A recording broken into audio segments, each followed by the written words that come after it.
अस्सलाम वालेकुम दोस्तों, मेरा नाम है उमेर अहमद और आप देख रहे हैं उमेर यूसुफजई चैनल को। दोस्तों, आज की वीडियो में हम आपको बताएंगे कि ईरानी जो कमांडर थे कासिम सुलेमानी पर जो अमेरिका ने हमला किया और बगदाद में ये हमला किया, उसके मुतालिक हम आपको बताएंगे।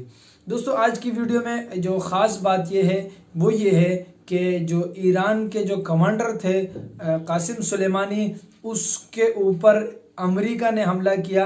इसके पसे पर्दा में दो तीन बातें आपसे कहूँगा।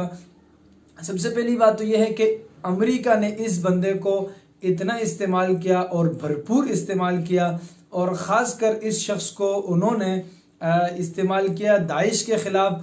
और फिर जो आगे इराक़ में क्या नाम है वो जो जंग छिड़ी थी, उसमें भी इसको काफ़ी सारा इस्तेमाल किया, और उसके बाद टिश्यू समझकर इसको इस्तेमाल करके इससे फ़ायदा लिया और इसको ख़त्म कर दिया। और दूसरी बात अब यहाँ पर ये हुई है कि ईरान ने अपने जो इबादत गाहें हैं वहाँ पर सुर्ख झंडा खड़ा कर दिया और उसको लगा दिया। ये इस बात की अलामत है कि अब ईरान ने जंग का अलम बुलंद कर दिया, यानी ईरान ने जो झंडा उठाया है वो जंग का झंडा है।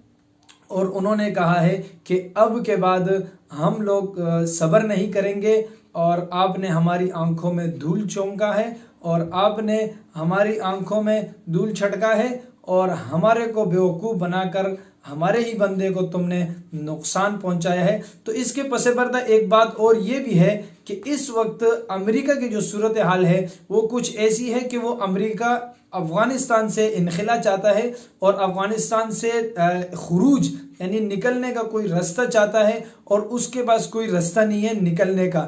और अफ़गानिस्तान से वो चाहता है कि इज़्ज़त के साथ निकले, मगर सब ने और बल्कि पूरी दुनिया ने देखा कि अमेरिका किस तरह ज़लीलो ख्वार हुआ है अफ़गानिस्तान में। दूसरी बात यह है कि अमेरिका जो ख़ासकर डोनाल्ड ट्रंप है वो बार बार ये कहते हैं कि हम खित्ते में अमन व अमान चाहते हैं और अमन व अमान की फ़िज़ा कायम करना चाहते हैं, मगर इस तरह की हरकतों से उनका ये नज़र आता है कि वो लोग अमन व अमान नहीं चाहते, वो शर फैलाना चाहते हैं। और दूसरी बात यह है कि जो इनके ईरान के जो बड़े हैं आयतुल्लाह खुमैनी, उनका कहना था कि हम इसका ज़रूर बदला लेंगे। इन्होंने हमारी जो रीढ़ की हड्डी थी उसको नुकसान पहुंचाया है और हमारी साख को इन्होंने कमज़ोर से कमज़ोर तर करने की कोशिश की है, तो इसका बदला इनको जो है ना बहुत बुरी तरह चुकाना पड़ेगा।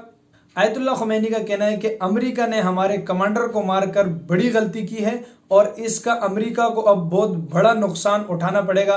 दोस्तों, मानना यह हुआ कि इस वक्त अमेरिका अपने आप को सुपर पावर कहता है, तो इसके सामने किसी ऐसे मुल्क का जिसकी खुद की माइशत बिल्कुल निचले दर्जे की हो, उसका इतना बड़ा ऐलान जंग करना बहुत माना रखता है। और इसके पसे पर्दा एक और बात यह भी है कि अमेरिका अब जो है ना, उन्होंने जो हमारे जनरल कामर बाजवा के साथ जो है ना फ़ोन पे बात की, उनके वज़ीर ख़ारिजा ने, उन्होंने यही बताया और उन्होंने कुछ धमकियां भी दी है कि आप इस जो मामला हुआ है हमारा और ईरान के दरमियान, इसमें आपका कोई किरदार नहीं होना चाहिए और आपको इस किरदार से पीछे हटना चाहिए।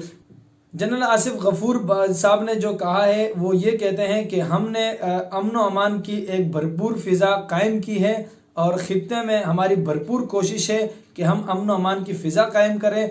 और इस बीच में जो अभी लोगों ने अफवाहें उड़ाई है, वो लोग ये कहते हैं कि अभी जो है ना ईरान के साथ अमेरिका के साथ पाकिस्तान हो जाएगा और ईरान के मुखालिफ हो जाएगा। इस तरह बिल्कुल नहीं है।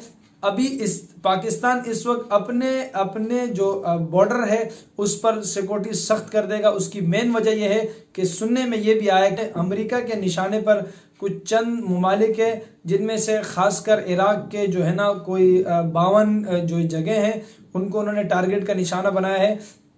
और अमेरिका की जो सबसे बड़ी कोशिश ये है, वो उनकी कोशिश ये है कि वो इनखिला करे अफ़गानिस्तान से, और इसके बीच में वो अपने जो है ना कुछ ठिकाने चाहती है पाकिस्तान में, और इस रास्ते से वो लोग निकल कर अमेरिका जाना चाहते हैं, मगर अभी उनको शर्मिंदगी का सामना करना पड़ा है। अब सूरत हाल कुछ इस तरह है कि लोगों ने ये भी कहा है कि तीसरी जंग अजीम शुरू होने वाली है, और अगर इस तरह ईरान जो है ना बढ़कर जो है ना इक़दाम करेगा, अमली इक़दाम, यानी वो जो एक तो ज़बानी इक़दाम होता है, कलाम कर दिया, बयान दे दिया, अगर इन्होंने अमली इक़दाम कर दिया तो फिर बहुत बड़ी जंग छिड़ने वाली है। और इसके लिए और आपस में जो अभी इस जंग से नुकसान किसको होना है, नुकसान ये ज़्यादातर यही कहने में आ रहा है कि इस जंग से नुकसान ये लोग पाकिस्तान को पहुंचाना चाह रहे हैं, और ये एक चाल है पाकिस्तान के ख़िलाफ़ चली गई है। तो हम दुआ करते हैं कि अल्लाह ताला हमारे मुल्क पाकिस्तान को और इसके चप्पे चप्पे की हिफाजत फरमाए, और ये जो आपस की इनकी जंग है, ये जंग इनकी लगी रहे। और हमारे अवाम को खासकर चाहिए कि इस जंग में जो ये जंग चल रही है इसमें गलत अफवाहों से इज्तिनाब करें और परहेज़ करें, और ज़्यादातर अपने फ़ौज की बुलंद हौसले के लिए और उनके लिए जो है ना कुछ कोशिश करें कि उनका हौसला मज़ीद से मज़ीद तर बुलंद हो जाए। और ये जो इनकी जंग है ये आप देखेंगे कि चंद हफ्तों बाद बहुत कुछ होने वाला है ईरान में और अमेरिका में। और ये जो ट्रंप है इसको भी मोदी की तरह चैन नहीं है, वक्तन फ़वक्तन ये कुछ न कुछ कर जाता है। अपनी सूरत हाल उनकी ये है कि 5000 फौज अभी इराक़ में उनकी मौजूद है, जो उनको वो निकालना चाहती है। इनकी फ़ौज है इराक़ में, वो इसको निकालना चाहती है। मतलब अब ये सूरत हाल है कि हर जगह पे अमेरिका ने अपने पंजे डाले हुए हैं और वो किसी तरीके से निकलना चाहती है। एक तरफ तो ये बयान आता है और दूसरी तरफ जो ट्रंप की हरकतें देखते हैं तो उससे ये समझ आता है कि उसके निकलने का फ़िलहाल कोई इरादा नहीं है, वो मज़ीद इस तरह हमले करने की कोशिशों में है और काविशों में है। तो दोस्तों आज की वीडियो यहीं तक थी, मिलते हैं नेक्स्ट वीडियो में। अपने भाई उमेर यूसुफजई को इजाज़त दीजिए, अल्लाह ने के मान।